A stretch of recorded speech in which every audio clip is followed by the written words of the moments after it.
आज की वीडियो में बात करेंगे कि आप ऑनलाइन दाखिल खारिज कैसे करवा सकते हैं। दाखिल खारिज जिसे इंग्लिश में म्यूटेशन या नामांतरण भी कह सकते हैं। तो अब जो प्रक्रिया है, अब ज़्यादातर जो भी प्रक्रिया है वो ऑनलाइन हो रही हैं। तो आप ऑनलाइन दाखिल खारिज कैसे करवाएं, आपको लेखपाल से चक्कर काटने की ज़रूरत नहीं है और आपके पास रिकॉर्ड भी रहेगा कि आपने कितनी दिनांक को आपने ऑनलाइन आवेदन किया था। तो सबसे पहले आपको सर्च करना है BOR.UP। जैसे ही आप सर्च करोगे यहाँ पे आया बोर UP NIC, यहाँ पे आपको क्लिक करना है। देखिए ये यहाँ पे मैं आपको मोबाइल डिस्प्ले भी बता रहा हूँ, आप चाहें तो यहाँ पे डेस्कटॉप साइड कर सकते हैं, ठीक है। उसके बाद यहाँ से सबसे फर्स्ट जो है वो राजस्व पर्षद आ रहा है। देखिए यहाँ पर जैसे ही आप आए तो आपको बहुत से यहाँ पे आपको ऑप्शन मिल रहे हैं। आपको भूलेख खतौनी, भूलेख खसरा, भू नक्शा, राजस्व न्यायालय कंप्यूटरकृत प्रणाली, जो भी वाद हैं, स्वामित्र। और यहाँ पे देखिए आ गया है उत्तराधिकार वरासत धारा 33 हेतु आवेदन, ठीक है। और यहाँ पे धारा 80 के बारे में प्रावधान है और आय जात निवास प्रमाण पत्र, ये सारे ऑप्शन आपको आ रहे हैं। तो यहाँ पर जो है वो आपको करवाना है। ये आवेदन जो है वो आपको सिर्फ और सिर्फ दाखिल खारिज धारा 33 यानी कि उत्तराधिकार वाली जो भी दाखिल खारिज होती हैं वो, जैसे मान लीजिए आपके पिताजी, माँ या मान लीजिए दादा जब एक्सपायर हो जाते हैं, उनकी जो भी संपत्ति ट्रांसफ़र होगी, म्यूटेशन होगा उसका, तो वो धारा 33 के अधीन ही होगा। तो यहाँ पे आपको धारा 33 का ही आवेदन कर सकते हैं, यानी कि उत्तराधिकार वाले यहाँ से आवेदन कर सकते हैं। और यहाँ से आपको आवेदन करने के बाद लेखपाल के चक्कर काटने की जरूरत नहीं है, ठीक है। यहाँ पे आप जैसे ही क्लिक करेंगे कुछ इस प्रकार से इंटरफेस आपके सामने आ जाएगा और यहाँ से आपको अपना मोबाइल नंबर, जो भी आपका मोबाइल नंबर हो, वो यहाँ से आप डाल सकते हैं।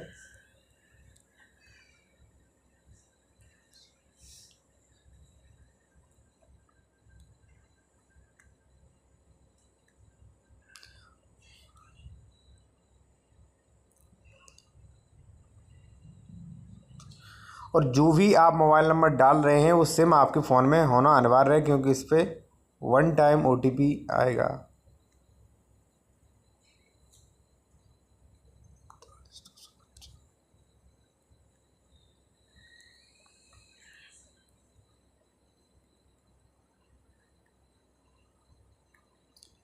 इसके बाद यहाँ से आप जो भी कैप्चा है अपना कैप्चा डाल सकते हैं।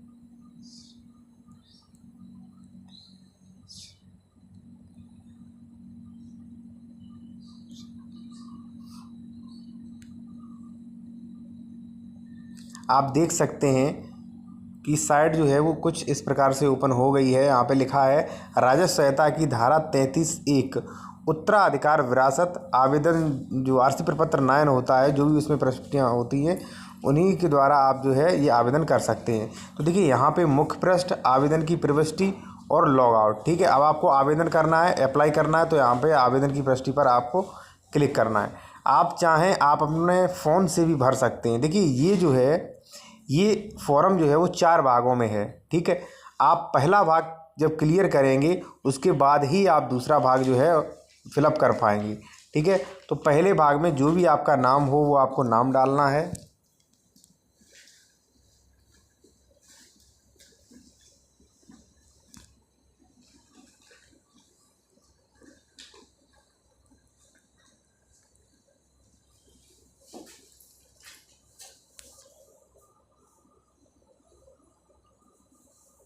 और यहाँ पे यदि आपका आधार कार्ड है तो यहाँ पे आधार कार्ड का आप नंबर डाल सकते हैं। और ये जो है ये ऑप्शनल है, आप आधार कार्ड का नंबर डालें अन्यथा नहीं डालें, ठीक है। यदि आप उत्तर प्रदेश से बाहर से रहने वाले हैं तो हाँ, और नहीं हैं तो नहीं। और अपना जो भी मोबाइल नंबर आपने किया था वो आप अपना मोबाइल नंबर दोबारा से यहाँ पे डाल सकते हैं।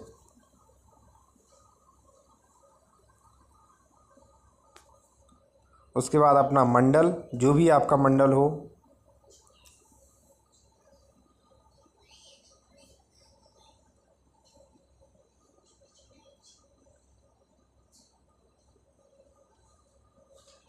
उसके बाद अपनी डिस्ट्रिक्ट,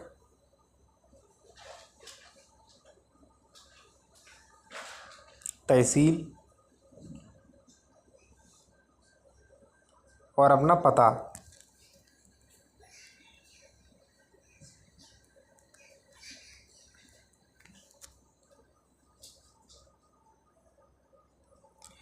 देखिए इतना करने के बाद आपको आगे बढ़ना है, ठीक है। और यहाँ पे आपको सबसे पहले करना है सुरक्षित। देखिए यहाँ पे लिखा है संशोधन करें, ठीक है, या सुरक्षित करें या आगे बढ़ें। तो उसके बाद आपको सुरक्षित करना है।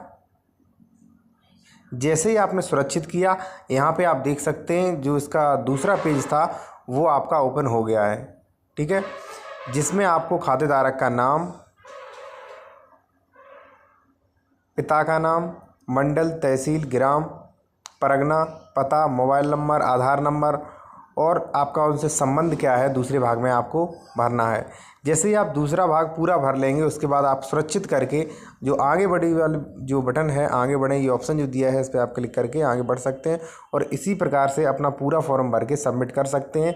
और इसकी कॉपी भी, जो हार्ड कॉपी है वो आप ले सकते हैं। यदि मान लीजिए लेखपाल कार्रवाई नहीं कर रहे हैं तो आपके पास हार्ड कॉपी इस बात का सबूत है कि आपने कब ये अप्लाई किया था और लेखपाल ने इतने दिन किस लिए लगाए हैं।